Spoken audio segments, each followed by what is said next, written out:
Hujan baru saja reda sore itu ketika Raka duduk sendirian di sebuah bangku tua di taman kota. Tangannya gemetar menggenggam ponsel yang masih menampilkan pesan singkat dari seseorang yang seharusnya sudah lama ia lupakan. Aku kembali. Besok kita bertemu di taman kota. Nama pengirimnya membuat jantung Raka berdentum lebih keras. Sinta. Sinta, kekasih yang hilang tanpa kabar hampir 2 tahun lalu. Gadis yang dulu mengisi hari-harinya dengan tawa, namun menghilang seakan ditelan bumi. Raka sudah berusaha mencarinya kemana-mana, tapi hasilnya nihil. Hingga akhirnya, ia pasrah menerima kenyataan bahwa Sinta mungkin tak akan pernah kembali. Namun kini, pesan itu seakan menghidupkan kembali harapan yang sudah lama terkubur. Suara langkah pelan terdengar dari kejauhan. Raka menoleh, dan di bawah sinar lampu taman yang kekuningan, ia melihat sosok perempuan berjalan mendekat. Rambut panjangnya basah, bajunya sederhana, dan wajahnya, wajah yang selalu dirindukannya. Sinta, bisik Raka tak percaya. Gadis itu tersenyum tipis. Apa kabar, Raka? Raka segera berdiri, ingin memeluknya, tapi langkahnya terhenti. Ada sesuatu yang berbeda. Sinta tampak pucat, seolah-olah darah tak lagi mengalir di wajahnya. Matanya sayu, dan kulit tangannya terlihat begitu dingin meski belum disentuh. Namun, rindu yang menumpuk terlalu besar. Raka akhirnya tak peduli.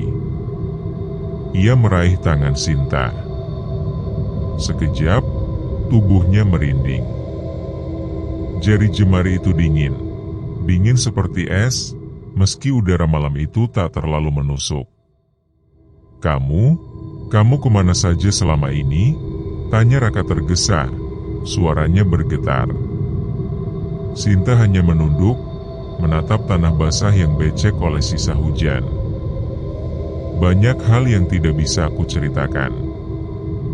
Yang penting, sekarang aku kembali. Raka menatap lekat wajahnya. Meski ada rasa aneh yang menyelinap, kerinduan lebih mendominasi. Ia tersenyum, meski air matanya jatuh tanpa sadar. Aku merindukanmu, Sin. Sangat. Sinta menoleh pelan, tatapan matanya kosong sesaat, lalu kembali menampilkan senyum samar. Aku juga, Raka. Malam itu, mereka duduk berdua di bangku taman, seperti masa lalu yang indah. Namun jauh di dalam hati Raka, ada perasaan aneh yang tidak bisa ia jelaskan. Seperti ada yang tidak benar. Dan ketika ia pulang malam itu, Raka sempat menoleh sekali lagi ke arah Sinta yang berjalan menjauh. Di bawah lampu taman, ia melihat bayangan Sinta tidak menapak tanah. Malam itu Raka hampir tidak bisa tidur. Bayangan wajah Sinta terus berputar di kepalanya. Senyumnya, suaranya, bahkan dinginnya genggaman tangan Sinta masih terasa di kulitnya. Namun, ada hal yang lebih membekas, bayangan aneh yang ia lihat tadi. Saat Sinta berjalan menjauh, tubuhnya tampak samar, dan bayangannya tidak menapak ke tanah. Mungkin aku lelah, atau efek cahaya lampu taman, gumam Raka, berusaha menenangkan diri. Esoknya, Raka kembali bertemu dengan Sinta di sebuah kafe kecil langganan mereka dulu. Suasana kafe masih sama, aroma kopi hitam yang pekat, musik akustik lembut, dan meja kayu bulat yang selalu mereka pilih di pojok.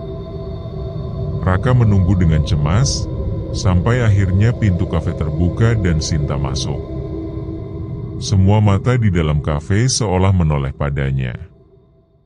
Ia tampak anggun, tapi juga asing. Seakan ada aura dingin yang membuat orang-orang enggan mendekat. "Maaf terlambat," kata Sinta, duduk dengan senyum yang sulit ditebak. Raka hanya menggeleng. "Tidak apa-apa. Yang penting kamu ada di sini." Mereka berbincang panjang. Raka menanyakan banyak hal. Kemana Sinta selama ini, kenapa ia tiba-tiba menghilang, dan kenapa kini ia muncul begitu saja tanpa kabar. Namun, setiap kali pertanyaan itu dilontarkan, Sinta selalu menghindar. "Aku sibuk dengan urusan keluarga," jawabnya singkat. Atau, "Aku perlu waktu sendiri. Yang penting sekarang aku di sini bersamamu." Jawaban-jawaban itu terdengar hampa. Raka merasakan ada sesuatu yang disembunyikan. Ia menatap wajah Sinta lebih lama. Kulitnya tampak pucat, terlalu pucat untuk seseorang yang sehat. Bibirnya biru keunguan, dan setiap kali ia tersenyum, giginya terlihat sedikit bergetar, seperti menahan dingin. "Sin," Raka mencondongkan tubuhnya. "Kamu sakit, ya? Dari kemarin aku lihat wajahmu, kamu tidak seperti dulu."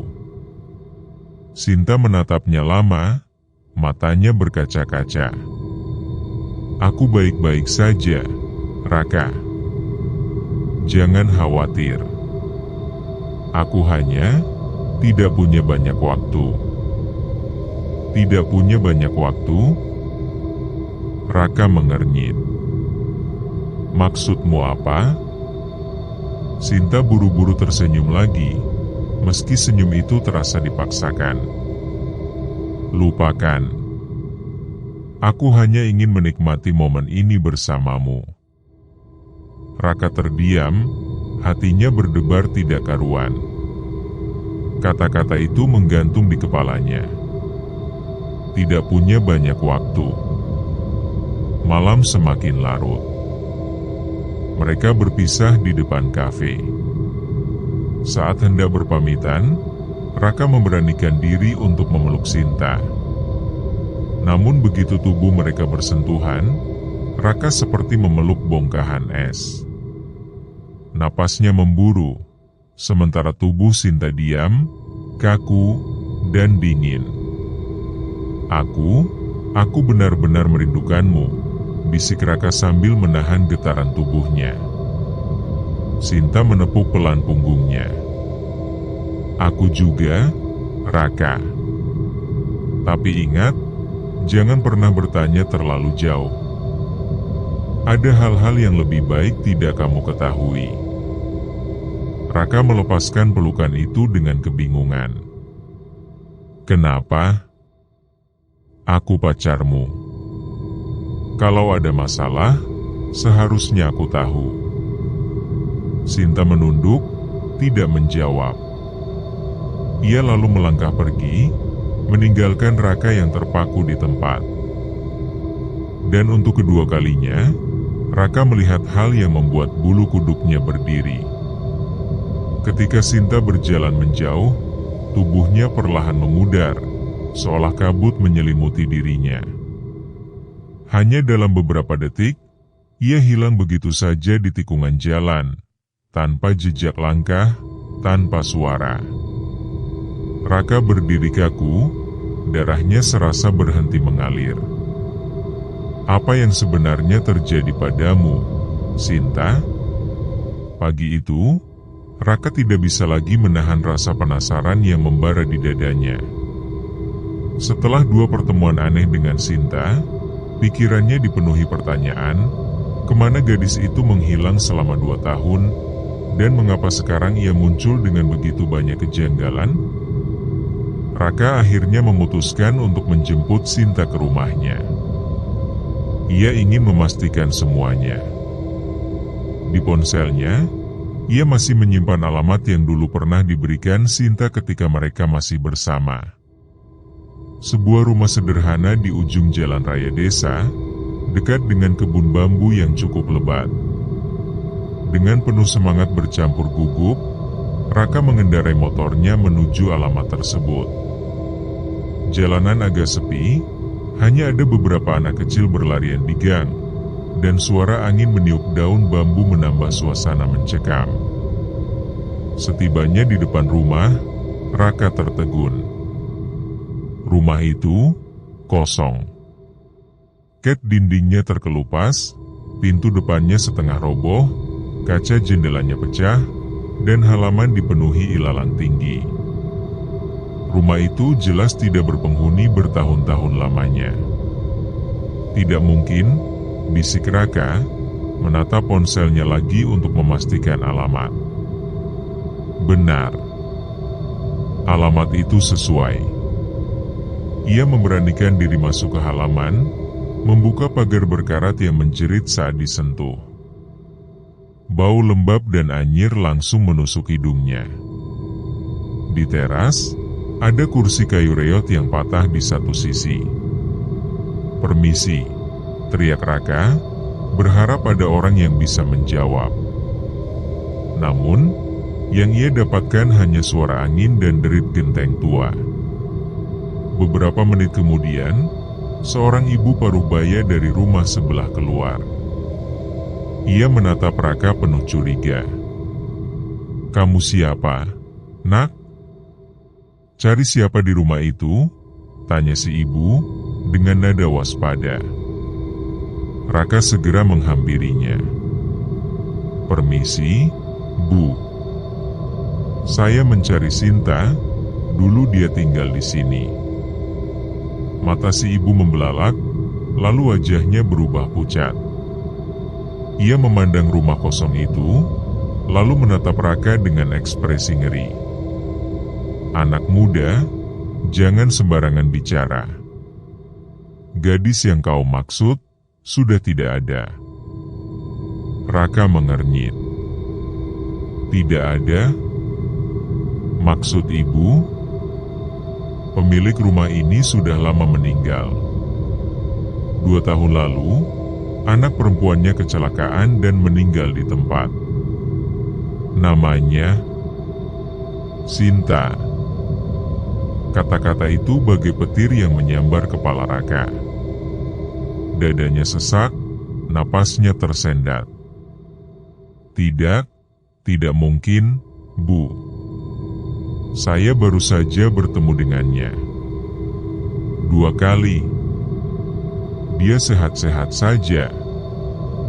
Raka bersikeras, suaranya meninggi. Si ibu menggeleng cepat, wajahnya semakin pucat. "Jangan main-main dengan roh, Nak. Kalau benar kamu bertemu dengannya, berarti yang kamu temui itu bukan manusia." Raka mundur selangkah, tubuhnya bergetar. Ia menoleh lagi ke arah rumah kosong itu.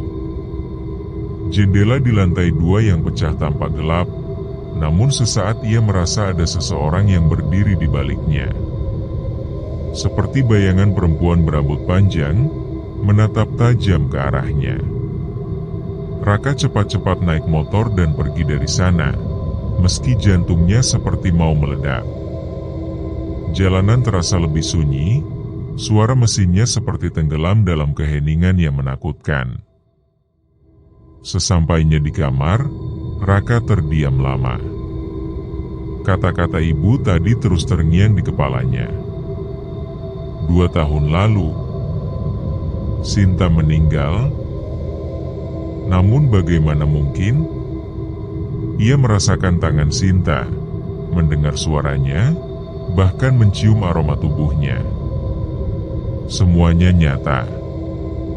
Atau terlalu nyata untuk sekadar mimpi?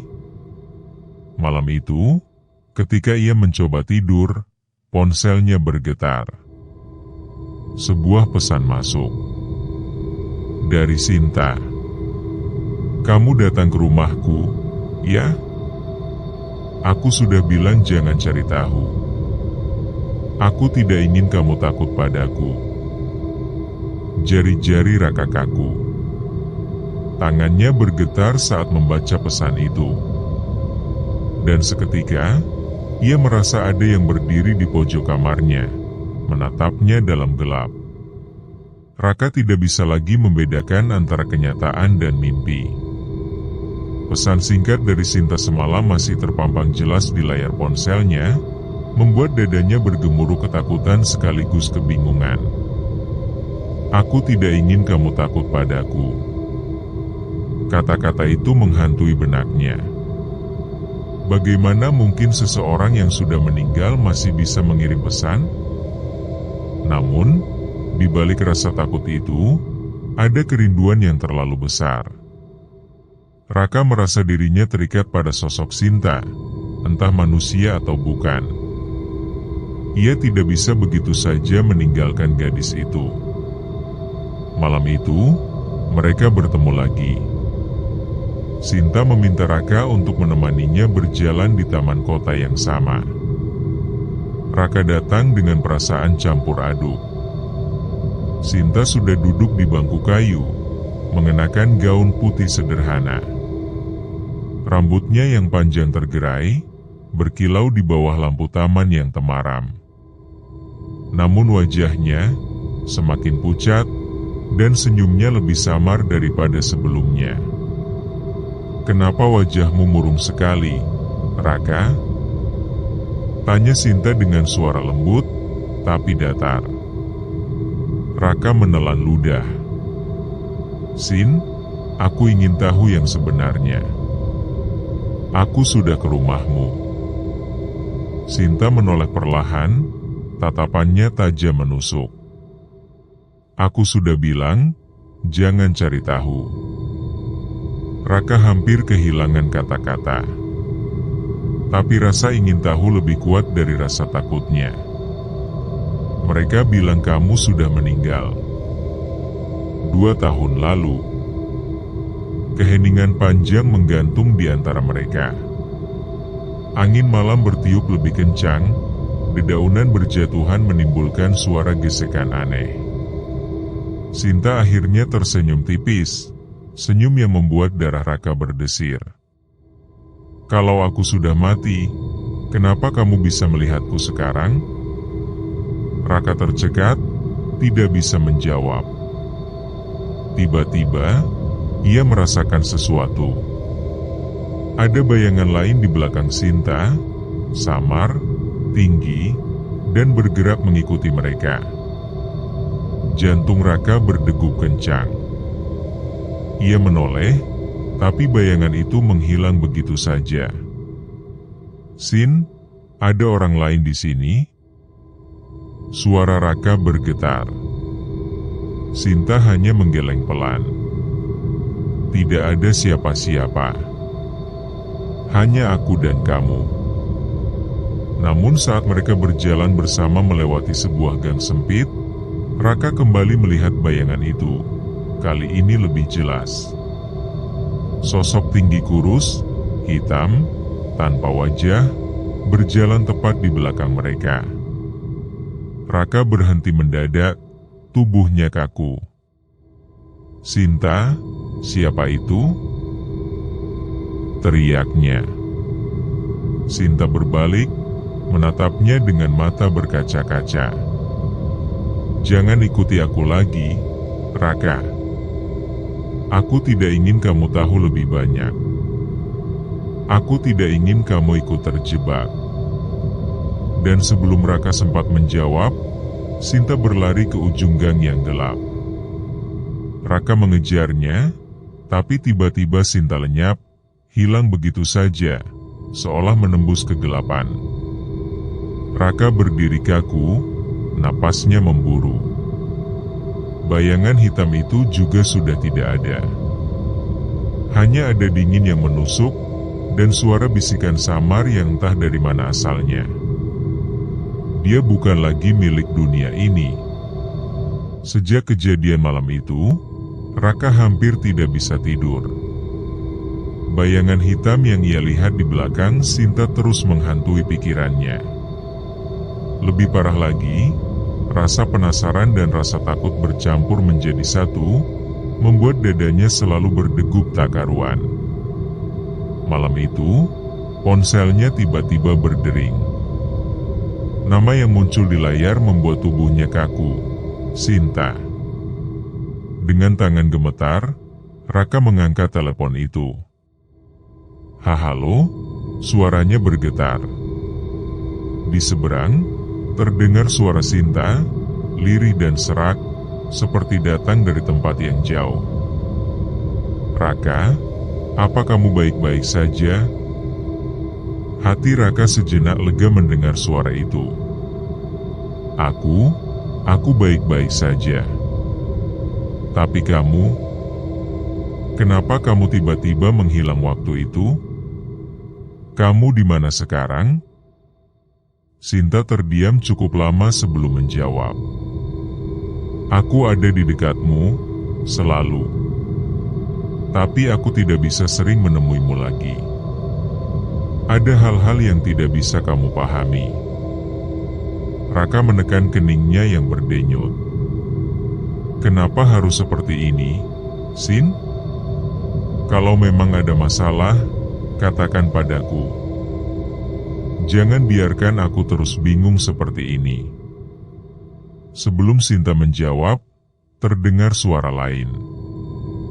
Bukan suara Sinta, tapi sebuah bisikan pelan, parau, dan menyeramkan. Dia bukan milikmu, dia bukan lagi manusia. Raka langsung bangkit dari tempat tidurnya, jantungnya hampir meloncat dari dada.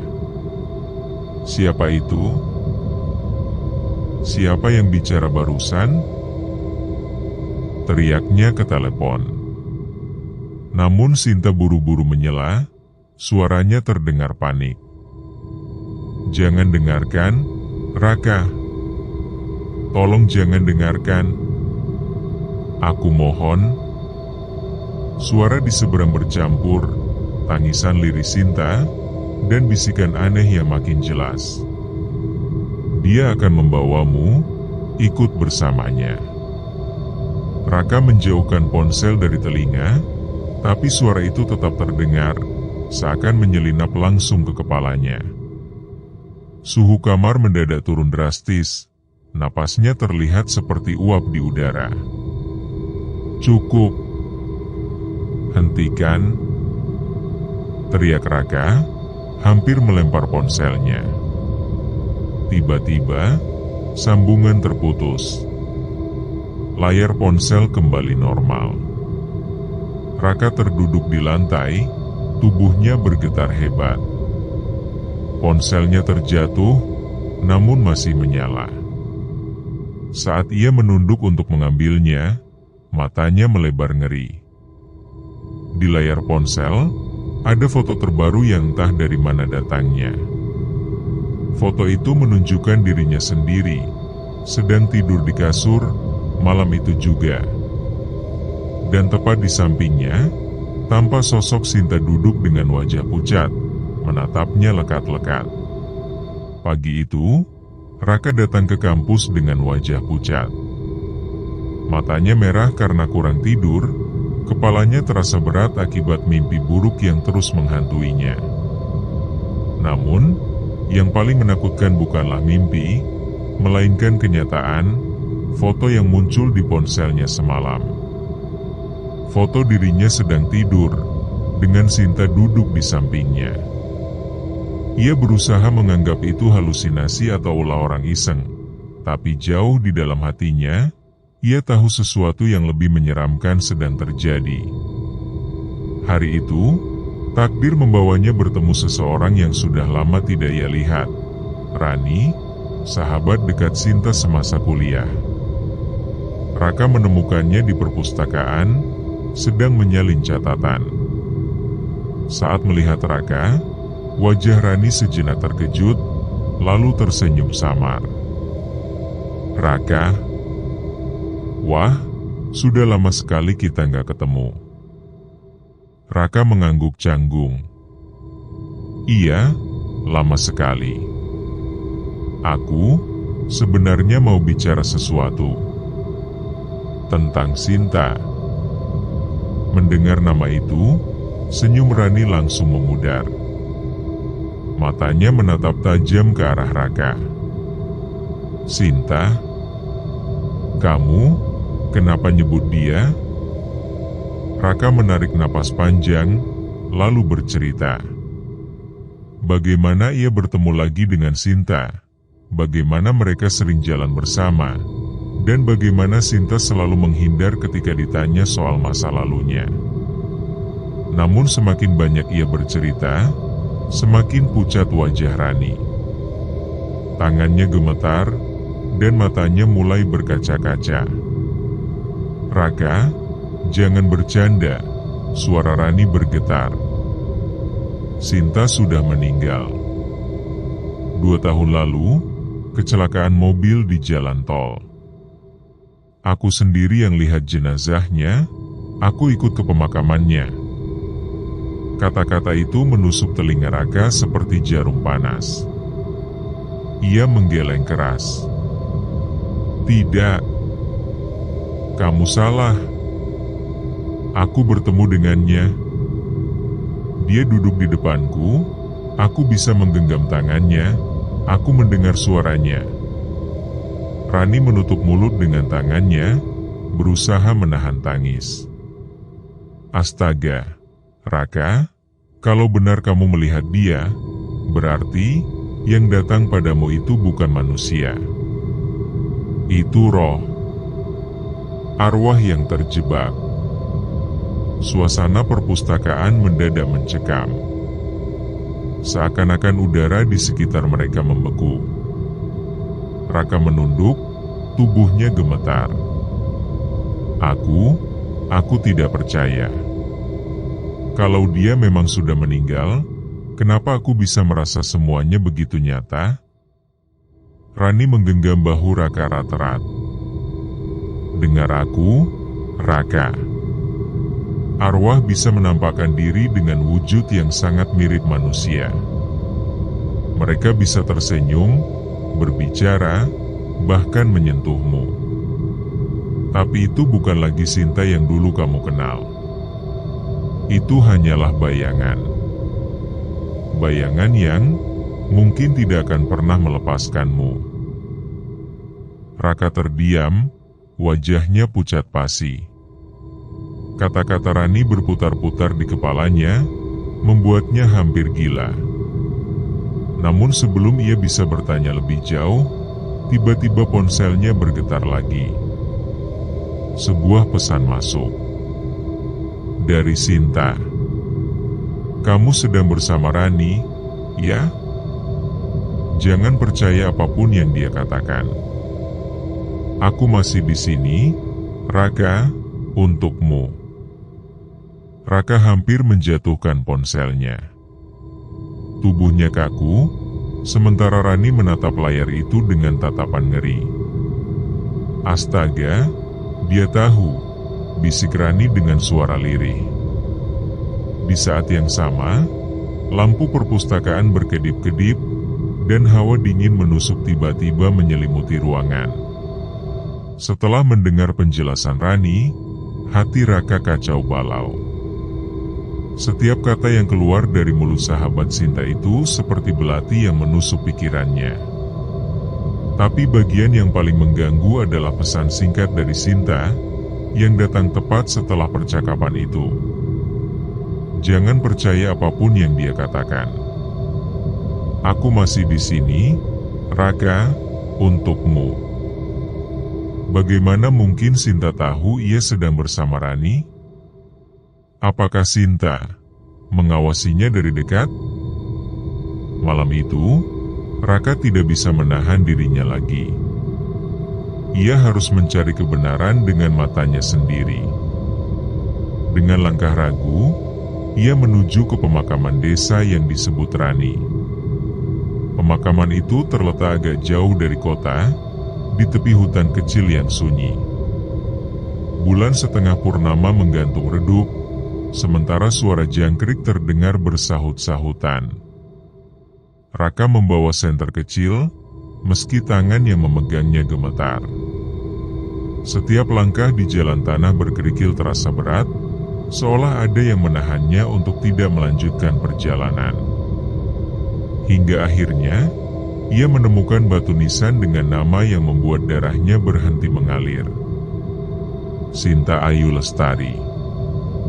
Lahir 1998. Wafat 2023. Raka menunduk, lututnya hampir lemas. Tidak, ini tidak mungkin, bisiknya. Air matanya mengalir tanpa bisa ditahan. Kenangan tentang tawa, senyum, dan kebersamaan mereka menyeruak kembali, bercampur dengan kenyataan pahit di hadapannya. Namun tiba-tiba, angin malam berhembus kencang. Daun-daun kering berputar, ranting-ranting pohon bergesekan, menciptakan suara menyeramkan. Lampu senter Raka bergetar di tangannya, cahayanya menyorot ke arah nisan itu. Dan di samping nisan, berdiri sosok Sinta. Gaun putihnya berkibar tertiup angin, rambut panjangnya terurai, wajahnya pucat namun tersenyum sendu. Matanya menatap Raka penuh kerinduan. Sekarang kamu tahu, Raka, suaranya lirih, namun jelas di telinga Raka. Raka terperanjat, jantungnya hampir pecah. Sinta, kenapa? Kenapa kamu tidak pernah bilang padaku? Sinta melangkah mendekat. Setiap langkahnya tidak menimbulkan suara, kakinya seakan melayang di atas tanah. Aku tidak ingin kamu melihatku begini. Aku hanya ingin bersamamu, seperti dulu. Air mata Raka jatuh makin deras. Ia ingin memeluk Sinta, tapi tubuhnya kaku, separuh hati menolak, separuh hati merindukan. Sinta menatap nisan di sampingnya, lalu kembali menoleh pada Raka. Aku sudah mati, Raka. Tapi hatiku masih terikat padamu. Di balik suara lirih itu, terdengar bisikan-bisikan lain, samar, seakan keluar dari tanah makam di sekeliling mereka. Bawa dia bersamamu, bawa dia ke sini. Raka menutup telinganya, tubuhnya bergetar hebat. Namun pandangannya tak bisa lepas dari sosok Sinta, yang kini berdiri semakin dekat, dengan mata penuh rasa sakit dan cinta yang bercampur jadi satu. Sejak malam di pemakaman itu, hidup Raka berubah total. Ia tidak lagi bisa membedakan mana yang nyata dan mana yang hanya ilusi. Sinta selalu ada. Malam pertama setelah pertemuan di makam, Raka terbangun pukul 2 dini hari. Ruangan kamarnya gelap, hanya cahaya lampu jalan yang samar menembus jendela. Dan di sudut kamar, ia melihat sosok perempuan bergaun putih duduk diam. Rambut panjangnya menutupi sebagian wajah, namun Raka tahu persis siapa dia. Sinta. Raka, suaranya lirih, hampir seperti bisikan angin. Aku rindu.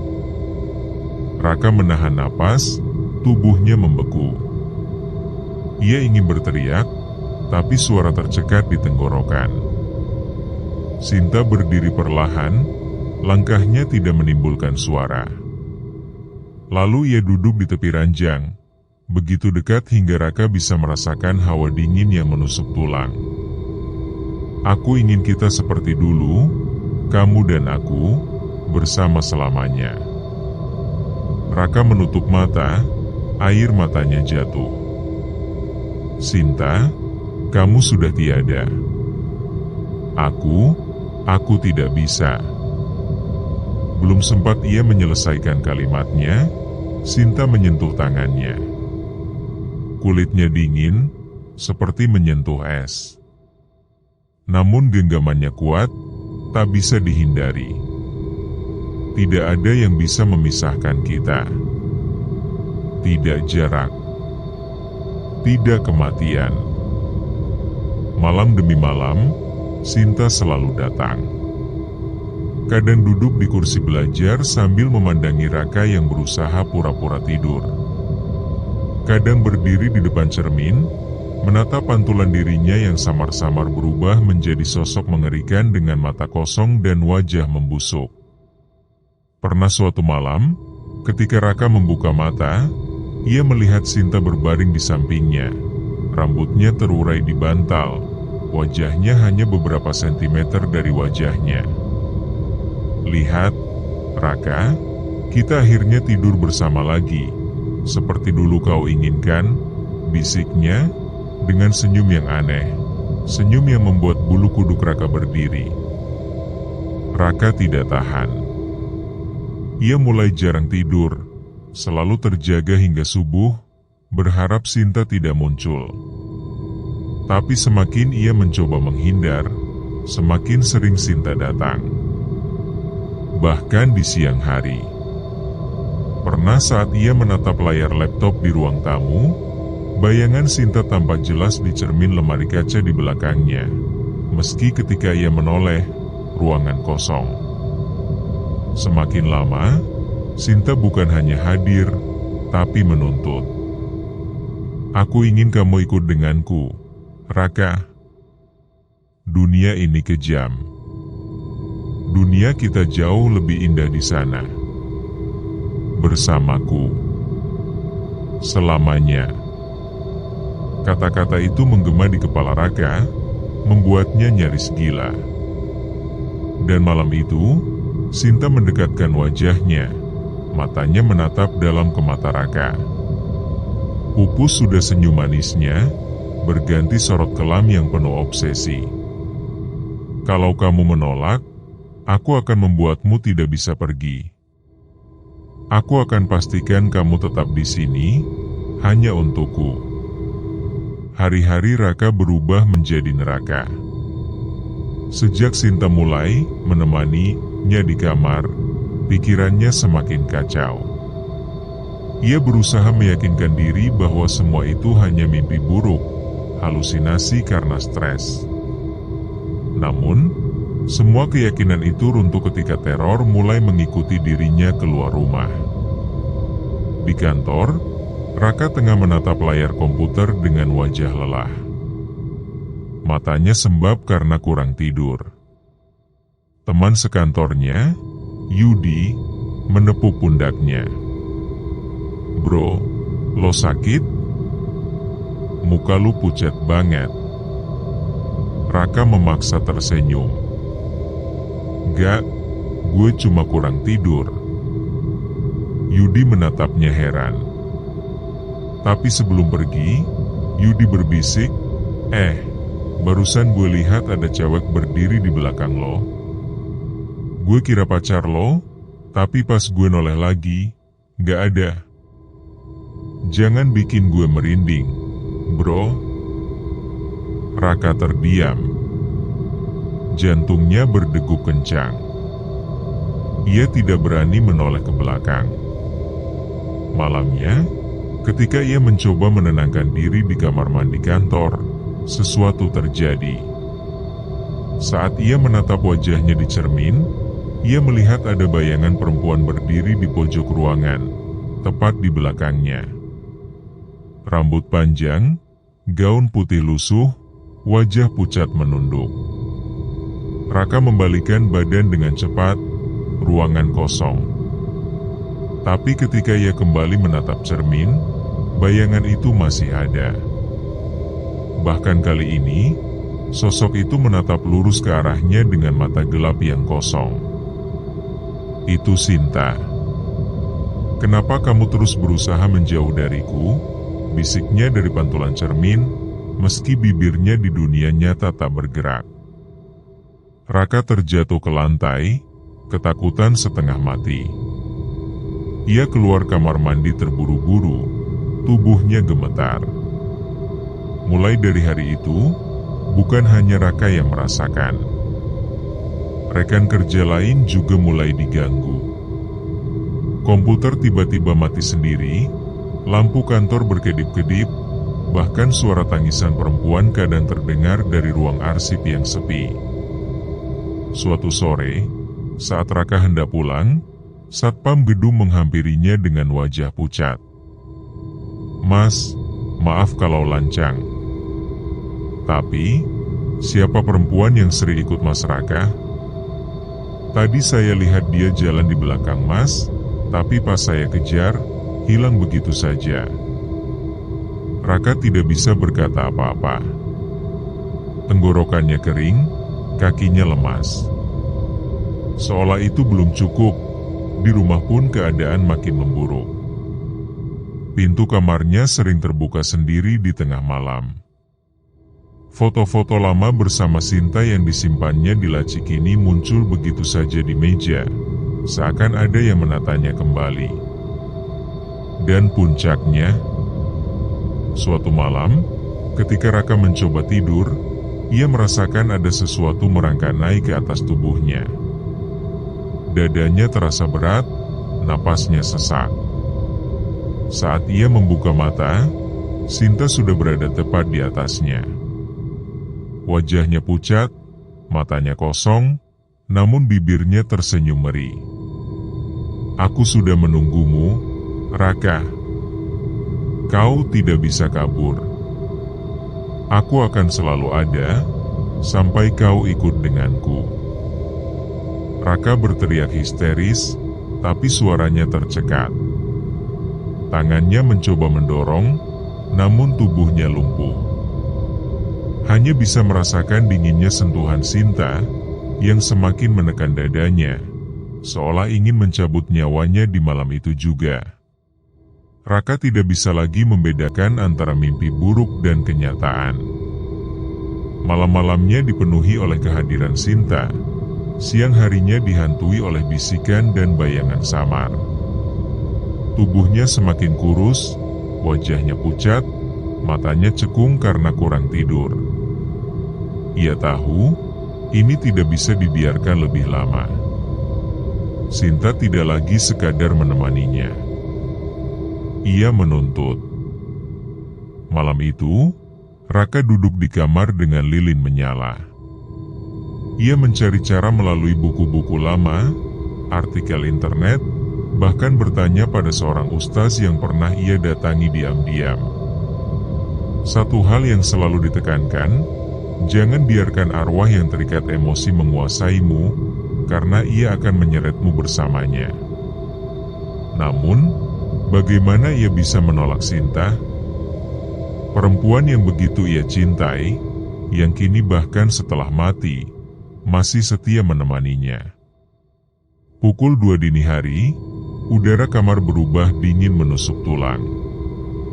Lilin yang menyala tiba-tiba padam, meninggalkan ruangan dalam kegelapan. Sinta muncul. Kali ini tidak sekadar bayangan samar. Tubuhnya lebih nyata, wajahnya lebih jelas, namun dengan kulit pucat membiru dan mata kosong yang berair darah. Gaunnya kotor, sobek di sana-sini, seakan bekas tanah kuburan masih menempel di tubuhnya. "Raka," suaranya parau, namun penuh kerinduan. "Kamu sudah menderita, bukan? Aku juga. Tapi kita bisa hentikan semua ini. Ikutlah denganku, kita akan bersama selamanya. Tidak ada lagi sakit. Tidak ada lagi perpisahan." Air mata Raka jatuh deras. Hatinya koyak. Ia ingin sekali memeluk Sinta, ingin sekali mengakhiri penderitaan ini dengan kebersamaan yang abadi. Tapi di sisi lain, ia takut. Ia masih ingin hidup. "Tidak, Sinta, aku tidak bisa ikut denganmu. Aku masih di sini, aku masih hidup," suaranya bergetar. Sinta menatapnya lama. Senyumnya perlahan berubah menjadi getir, lalu penuh amarah. "Kalau kamu tidak mau ikut, Aku akan membuatmu tidak bisa meninggalkanku, teriaknya. Suaranya menggema seperti ribuan bisikan sekaligus. Tiba-tiba tubuh Raka terhempas ke dinding. Nafasnya sesak, dadanya seakan ditindih sesuatu yang berat. Dari mulutnya keluar darah segar. Sinta merangkak mendekat, wajahnya semakin mengerikan, matanya kosong memancarkan kegelapan. Aku sudah mati karenamu, Raka, dan kamu juga akan mati karenaku. Raka berusaha mengingat doa-doa yang pernah diajarkan ustaz itu. Dengan sisa tenaga, ia merapalkan ayat-ayat suci, meski terbata-bata. Sinta menjerit, suaranya melengking hingga kaca jendela retak. Wajahnya berubah-ubah, dari sosok Sinta yang cantik, lalu rusak, lalu kembali cantik, lalu hancur lagi. Berhenti. Jangan tinggalkan aku, jeritnya, tangannya mencoba meraih Raka. Namun semakin keras doa itu terucap, tubuh Sinta mulai memudar.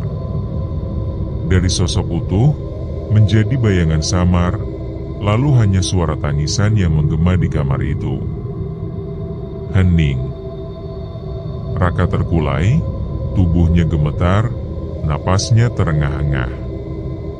Keringat bercampur darah membasahi wajahnya. Ia merasa separuh jiwanya hilang bersama kepergian Sinta. Beberapa minggu setelah kejadian itu, hidup Raka perlahan kembali seperti semula. Ia berusaha bekerja lagi, berbaur dengan teman-teman, dan meyakinkan dirinya bahwa Sinta benar-benar telah pergi. Namun, bayangan itu tak pernah benar-benar hilang. Suatu malam, ketika ia sedang mencuci muka di kamar mandi, ia menatap wajahnya di cermin. Untuk sesaat, hanya ada dirinya sendiri, pucat, lelah, namun hidup. Tapi ketika ia membungkuk mengambil handuk dan kembali mendongak, ada sosok lain di belakangnya. Sinta. Dengan senyum pucat dan tatapan penuh obsesi. Raka, aku sudah bilang kan? Cinta ini tidak akan mati. Cermin retak dengan suara nyaring, dan ruangan tiba-tiba gelap gulita.